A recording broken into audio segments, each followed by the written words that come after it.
So, I recently sold pretty much everything that I own. Let me explain.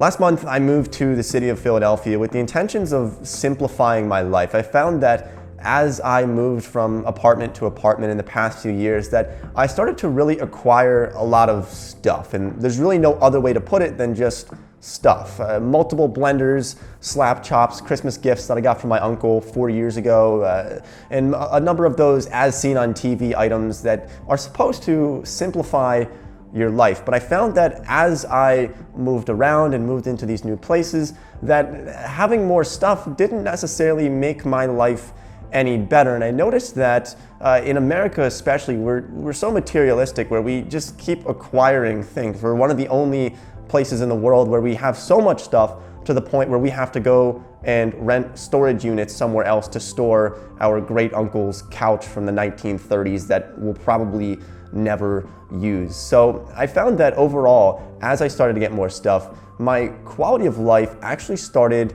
to decrease. And it's not that I've ever had a problem with the quality of my life. I've always been very happy. But I noticed that when I was getting more, my life wasn't getting any better necessarily. And it's difficult to put a measurement on happiness, but I noticed that as I started to scale back when I moved into this new apartment, it really had quite an effect on myself. So this is when I really discovered something called minimalism, which is scaling back the items that you have and really focusing on the things in life that do add value to your life. So in the next few minutes, I want to show you around my apartment, and I want to show you some of the things that I did away with, things that I just found that I don't need, that aren't necessary to improving the quality of my life. And then also some items that bring joy to my life, some things that I find to be very valuable and useful throughout my everyday life. So let's go do that now. But first, I think we should start this video how every other apartment tour video starts, and that's at the front door. So let's go do that now. Oh, what's going on? So I'll show you around the kitchen a little bit. This is it. You know, this is pretty much all we have here. The first thing you might notice is that I don't really have many appliances.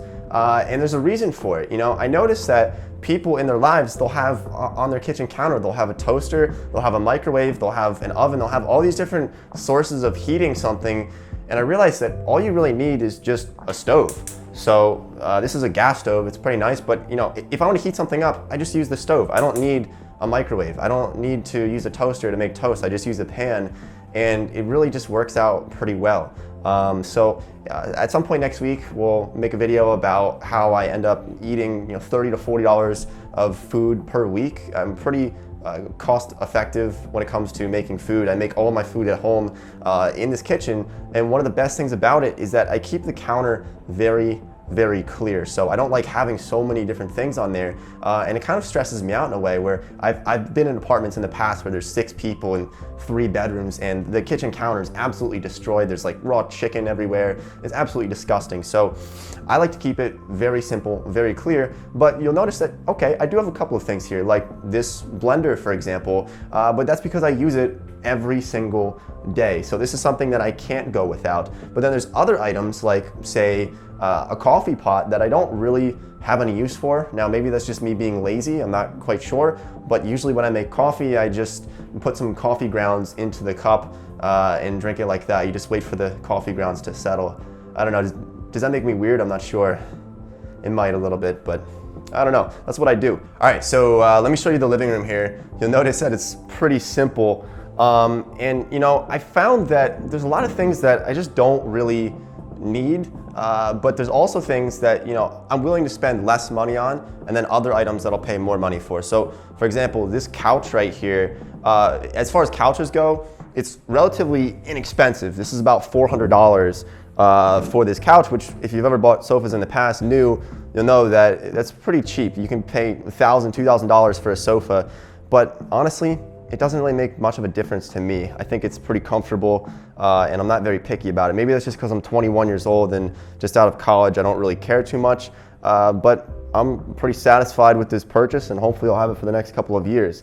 But then you'll notice some things that I will pay a little bit more money for, something like these speakers over here, which I paid a couple $100s for. And some people say, what the hell's going on here? You talk about saving money and then you spend $200 on speakers. but I honestly think that they really make me happy. I love listening to music. I love just blasting music in here. And they're pretty thick walls, so the neighbors don't really care too much, I think. I don't know, I haven't gotten any reports yet. But this TV, you know, I do like watching the news in the morning, usually for the first 30 minutes when I'm eating my breakfast, after I make different types of food. I'll probably put that video out maybe next week about how I really live on $30 to $40 a week on all of my groceries, so make sure you subscribe to the channel for that. But this TV, I got it from my friend. He was moving to LA and he didn't need it anymore and he gave it to me, so that's why I have it. I probably would have gotten a smaller one. I think it's kind of a little bit large. It's the only thing that really doesn't really fit this room very well that I don't like as much, but everything else I got for a purpose. And you know, it's nice to have an extra chair in here, I guess, when I have some people over, and I have my little plant friend over here. It's pretty cool. All right, so let me show you my room. You know, I don't have very much in here. A couple reasons for it. I did just move here not too long ago. The only problem with this apartment is that it's a little bit echoey because I don't have very much stuff. But yeah, so this is the room. You know, a bed is the one item that I think is important to pay quite a bit of money for. So I paid over $1,000 for this bed, and some people will say, "You're crazy, what are you doing? That's a lot of money." You talk about saving money, right? And you're buying expensive speakers and mattresses that are $1,000. But I really did this for a purpose, because if you look over here, you see this weird looking homemade type desk. And that's because I built that desk when I was 12 years old, and I probably paid $5 in bolts and found the wood laying around my house. So it, like I said earlier, it really does come down to finding the things that do provide you more value. And then this desk, I mean, it's just a slab of wood. I don't really care. You know, you could buy a $1,000 desk and it's still a slab of wood versus a $5 desk, and it gets the same thing done. I mean, I've made thousands of dollars using that piece of wood. But then this bed, I noticed that when I was in high school, I had some pretty bad back problems, and I didn't understand why that was the case. And I thought maybe I was thinking, what's wrong with me? I'm 16, I have these back problems. Turns out I had a bed that was like 25, 30 years old, probably a hand-me-down from a great uncle or something, and it was really bad for me. And that's what ended up messing up my back. So once I got a new mattress, paid more money for it, I realized that that's really, really helpful. And if you're not sleeping well, then you're not going to be thinking well, and you're probably not going to be too happy in life. You're going to be miserable if you have back pain throughout your day. So get a good mattress, and it's going to pay off so much. You don't have to spend thousands on it, but get something that's pretty decent. It goes for pillows as well. Sleep is incredibly important to make sure that you get some good sleep. So there's a couple other things I want to show you actually. One of them is this cookie jar. The reason for this is pretty interesting. It's actually a locking cookie jar. And this little device here has made me so much money. And it's kind of sad that it's gotten to this point. But essentially what I do is I take my phone, and I think we're all kind of addicted to our phones in some way, one way or another. So what I do when I'm really trying to be productive, I don't do a lot of work in here. Maybe we'll do some type of office tour later on. But I put my phone in here and I lock it up so you can see the time on there. I don't know if you can see that, but we just crank up the time. Oh wait, that's 5 hours. But I'll usually put it in there for a couple hours and then press the button, counts down from 5, and then it totally locks. So now I'm not gonna be able to get my phone out of here. Even if I tried, I guess I'd have to throw it out the window, but there's no override. And this prevents me from essentially being addicted to my phone. You know, as much as we like to deny it, I think a lot of people spend too much time on their phones, and it's almost to the point where you get that feeling, you start reaching around your pockets, you're like, where's my phone? I need to check my messages.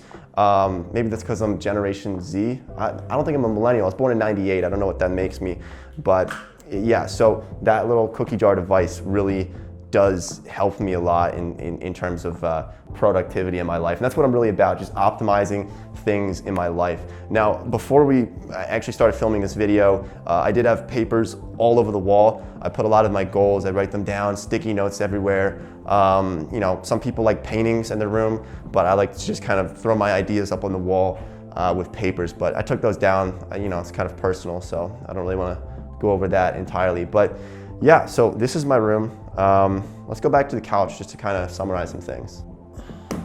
So let's talk about some of the benefits of what I've been doing and why having less stuff has actually impacted my life in so many ways other than just simplifying it. I think one of the biggest things that it really did for me was it ended up saving me a lot of money. We're talking thousands of dollars. And if you've ever moved into a new apartment or a new home, you'll know that expenses really add up. You might pay $400 for a carpet, you might pay more money for all these different things that you want to have, these materialistic things, and lamps for $100, and it really adds up quite a bit. So I found that by not having all of this stuff, I calculated it out and I found that I saved at least $3,000 or $4,000 by not getting all these different things. So it's much more cost effective, and it's not that I'm cheap, it's not that I don't want to spend the money, it's just that I don't really need to. I don't think it actually improves my life by spending that much more. And with the money that I saved from not putting too much stuff in here, I can take that $3,000 or $4,000 and I can go spend it on vacations. I can go to Asia for a month. I can go over to Europe. I can do a lot of traveling, things that I actually do enjoy instead of a carpet that's overpriced. Now, I can also take that money and I can invest it, and I can make that money make me more money, then I can then use the money that I made from that money to actually buy furniture with the interest that I made from it. So it's a weird concept, but it really does work in a lot of ways if you can just kind of hold off on some purchases. So financial reasons is something that really does have an impact for myself for this. And like I said, I could probably spend thousands of dollars more on this, but I just don't really want to. But another thing that I did find is that when you're using less stuff, when you have less stuff in your house, it's actually kind of more environmentally friendly as well. I didn't really think about that until after the fact, and I realized how many things, if you're buying a table and then you move out of your house or your apartment a year or two later, you end up throwing it in the dumpster in a lot of cases, or a sofa, you throw it away, and it just kind of creates more waste in society as a whole. And I'm not an eco freak, I do like to be eco-friendly, but that's just something that I did think about, that I do feel better about it actually by doing that. It's also much easier to clean my apartment when I have very few things. I find that it's easy to just get a broom, sweep everything up, and I don't have to worry about moving things around. And when I do move out of this apartment, because I'm 21 and I'm probably gonna be moving to different cities every couple of years just to kind of get a different idea of different cities in America and maybe throughout the world, it's going to be so much simpler to get rid of this stuff or to give it away or to sell it rather than trying to rent multiple U-Hauls to actually get rid of this stuff. So those are really the things that did affect me, and I feel like I'm so much happier. Not to say that I wasn't happy in the first place. So I've always been fairly happy in my life. I've never had any issues really, but I think that I'm just so much better off right now. I really do. So if you enjoyed this video, make sure you drop a like, subscribe to the channel if you haven't done so already. I really appreciate all the support. We're coming up on 250,000 subscribers. I'm really excited for that. So thank you, and I'll see everybody in the next video, which will be next week, when I'm going to show you how I end up spending $30 to $40 per week on all of my groceries while still getting the right nutrients. So thanks, and I'll see everybody next time.